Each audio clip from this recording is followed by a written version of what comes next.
মুক্ত করার জন্য, বাংলাদেশের গণতন্ত্র ফিরিয়ে আনার জন্য, বাংলাদেশের মানুষের ভোটার অধিকার ফিরিয়ে আনার জন্য যে নিরলস পরিশ্রমের মধ্য দিয়ে এই নেতৃত্ব দিয়েছেন আমাদের সেই প্রিয় নেতা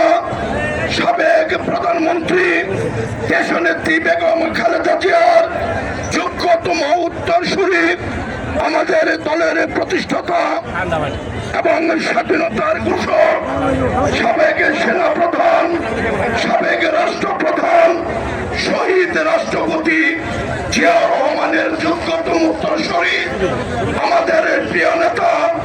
18 কোটি মানুষের প্রাণ জনাব তারেক রহমানের নেতৃত্বে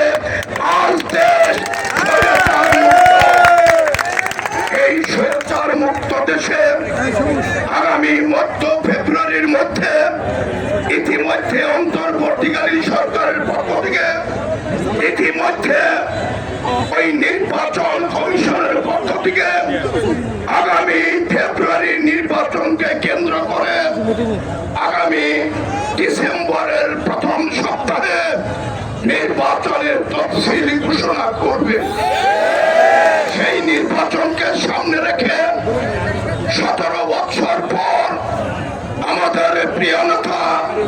জনাব তারেক রহমান দেশে প্রত্যাবর্তন করবে। এই জন্য আগাম স্বাগত জানিয়ে কালিয়াকুড়ের সর্বস্তরের জনগণ, গাজীপুর 1 আসনের সর্বস্তরের ভোটাররা তারেক রহমান